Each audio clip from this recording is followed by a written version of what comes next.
नमस्कार दोस्तों, मैं सुनील स्वागत करता हूं आप सबका आज की इस वीडियो में। आज की इस वीडियो में करेंगे हम इनइक्वालिटी। रीजनिंग का जो इनइक्वालिटी चैप्टर है वो हमारे एसएससी एग्जाम्स में, जहां स्टेट गवर्नमेंट एग्जाम और बैंकिंग एग्जाम में ज्यादातर पूछा जाता है। तो इसके क्वेश्चंस को हम कैसे सोल्व करेंगे आज की वीडियो में हम उसका पहले बेसिक देखेंगे। उसके बाद हम इसका पार्ट 1, 2, 3 जितना भी हो गए हमारे इसके क्वेश्चन सारे के सारे कवर करने की कोशिश करेंगे। इससे पहले मैंने सारे रीजनिंग के जितने भी हमारे चैप्टर बनते हैं, चाहे स्लोग हो गया, चाहे ब्लड रिलेशन, चाहे डायरेक्शन, कोई भी चैप्टर है, कोडिंग डिकोडिंग, वो मैंने सारे इस वीडियो से पहले वाले वीडियोस में करवाए हुए हैं। उसकी मैंने प्लेलिस्ट बनाई है, आप उसको भी जाके देख सकते हो। तो आज की वीडियो में हम अपने इनइक्वालिटी का बेसिक देखेंगे कि हम उसको कैसे कवर करेंगे। इनइक्वालिटी का बेसिक एक बहुत ही छोटा सा बेसिक है। जो हमारे सिंबल्स हैं हमने उनको सिर्फ याद रखना होता है। हमारे एक होता है ग्रेटर देन, एक होता है लेस देन, एक होता है ग्रेटर देन इक्वल टू, एक लेस देन इक्वल टू और एक होता है इक्वल टू। अभी हम इसको कैसे याद रखेंगे? जो हमारा ग्रेटर देन और लेस देन होता है इसकी वैल्यू होती है हमारे पास 100%। इसकी वैल्यू को याद रखना आप 100% होगी। और जो हमारा होगा ग्रेटर देन इक्वल टू और लेस देन इक्वल टू, इसकी वैल्यू होगी हमारे पास 70%। और जो हमारा लास्ट पर बच जाएगा इक्वल टू, इसकी वैल्यू होगी हमारे पास 50%। तो अभी इसकी वैल्यू को क्यों लिखा मैंने ऐसे? ये वैल्यू मैंने अपने खुद से कंसीडर किया है। और इस वैल्यू को, ये जरूरी नहीं है कि इसकी वैल्यू 100% है, इसकी 70 है। कहने का मतलब है कि सबसे टॉप पे ये है, उसके नीचे ये है और उसके नीचे ये है।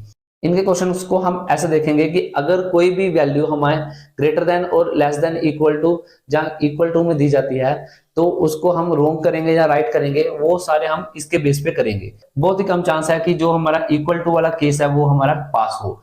ज्यादातर हमारे ग्रेटर देन, लेस देन, जहां हमारा ग्रेटर देन इक्वल टू या लेस देन इक्वल टू वाला ही पास होता है। ये बहुत ही कम केस में पास होगा, सिर्फ एक ही में हो सकता है अगर वैल्यू में ऐसा हो equal to equal to equal to, तब हमारा आएगा इक्वल टू जो आंसर। अगर हमारी इक्वेशन ऐसी हो greater than greater than greater than greater than equal to greater than equal to equal to greater than equal to, तो हमारा कौन सा साइन पास होगा इन सब में से? मैंने आपको बताया कि इसकी वैल्यू होती है हमारे पास 100%, इसकी वैल्यू होती है हमारे पास 70% और इसकी वैल्यू होती है हमारे पास 50%। अभी सारे एक ही सीरीज में जा रहे हैं कि ग्रेटर देन जा रहे हैं, तो इसका मतलब जो हमारी 100% वैल्यू होगी ग्रेटर देन वाली, वही हमारी पास होगी।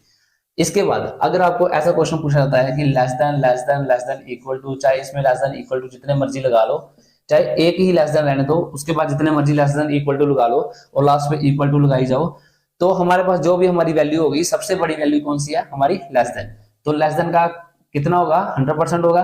तो इसका मतलब जो हमारी लेस देन वैल्यू होगी वो ही हमारी पास होगी। बहुत ही रेयर चांस है कि जो हमारा इक्वल वाला पार्ट है वो पास हो। तो कैसे इसको क्वेश्चन में देखेंगे हम? Equal to equal to equal to equal to ऐसे क्वेश्चन में आ जाए, तब हमारा लास्ट पर जाके जो इक्वल है वो हमारा पास होगा, जो रिजल्ट है इक्वल के फेवर में आएगा। तो इसका मतलब कि कहने का है कि अगर ग्रेटर देन में सभी आ रहे हैं तो इसमें ग्रेटर देन ही सबसे पहले आएगा। अगर लेस देन में सभी आ रहे हैं, चाहे इक्वल हो चाहे लेस देन इक्वल हो, तभी हमारा लेस देन आंसर होगा।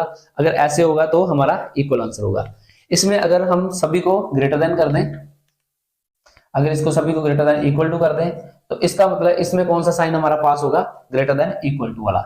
अगर इसमें सबको लेस देन इक्वल टू कर दें, तब इसमें कौन सा पास होगा? हमारा लेस देन इक्वल टू वाला। तो अगर इन सबको इक्वल में रहने दें तो इसमें भी इक्वल ही पास होगा। इसके बाद हमारे कौन से और कंडीशंस हो सकती है? हमारी जो नेक्स्ट वाली कंडीशंस है उसमें क्या है कि हमें greater than equal to greater than equal to greater than equal to कुछ भी दिया जाए, अगर इतना हो तो आप सबको पता है कि इसमें क्या पास होगा? ग्रेटर देन पास होगा।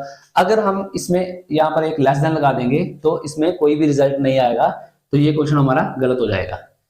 अगर आपको क्वेश्चन में ऐसे हो less than less than less than less then, जितने मर्जी लेस देन हो, चाहिए लेस देन इक्वल टू हो, चाहिए लेस देन इक्वल टू हो, चाहे लेस देन हो, अगर आपको फिर लास्ट पर ग्रेटर देन आ जाता है, इसका ऑपोजिट साइन आ जाता है, तो इसका मतलब ये भी हमारा क्वेश्चन गलत हो जाएगा। उसके बाद अगर आपको ऐसा क्वेश्चन आता है कि इक्वल टू हो, equal to equal to equal to greater than equal to greater than equal to, कुछ भी हो, अगर आपको इसके बीच में लेस देन इक्वल आ गया या कुछ भी आ गया, लेस देन आ गया या लेस देन इक्वल आ गया, तो इसका मतलब इसमें भी हमारा कोई रिजल्ट नहीं आएगा, ये भी क्वेश्चन हमारा गलत हो जाएगा। अगर आपको कोई भी क्वेश्चंस की सीरीज में कहीं पे भी हमें हमारा कोई साइन ऑपोजिट हो जाता है, तो इसका मतलब उसमें कोई भी रिजल्ट नहीं होगा, वो क्वेश्चन हमारा गलत हो जाएगा। चाहे वो इधर हो, चाहे वो इधर हो, चाहे वो इधर हो, कहीं पे भी हो, कोई फर्क नहीं पड़ता। तो यही जो हमारा बेसिक था वो इतना ही था। बस बेसिक में हमारी तीन ही चीजें थी। जो हमारा ये वाला था, ये हो गया हमारा 100%, ये 100% है, और ये हमारा 70% और ये हमारा इक्वल टू है 50%। कहने का मतलब है कि हम ग्रेटर देन को हम प्रेफरेंस देंगे, अगर ग्रेटर देन नहीं है तो ग्रेटर देन इक्वल टू को प्रेफरेंस देंगे। इसके फेवर में लेस देन भी हो सकता है, इसके फेवर में लेस देन इक्वल टू भी हो सकता है। तो उसके बाद जो लास्ट में बचेगा हमारा इक्वल टू, हम उसको ही टिक करेंगे। तो जो हमारा बेसिक था वो इतना ही था। इससे पहले मैंने आपको काफी सारे चैप्टर करवा दिए जो रीजनिंग के थे। आप हमारे चैनल की प्लेलिस्ट में जाके सब सारे के सारे चैप्टर देख सकते हो। मैंने बड़े ही सिंपल वे से और शॉर्ट तरीके से सारे क्वेश्चन को करवाने की कोशिश की है। तो आज की वीडियो में इनइक्वालिटी का बेसिक ही था। नेक्स्ट वाली वीडियो में हम इसके देखेंगे पार्ट 1, 2, 3 जितने भी हमारे पार्ट होंगे उसमें सारे के सारे क्वेश्चंस को कवर करने की कोशिश करूंगा। तो मिलते हैं हम अपनी नेक्स्ट वीडियो में, तब तक के लिए।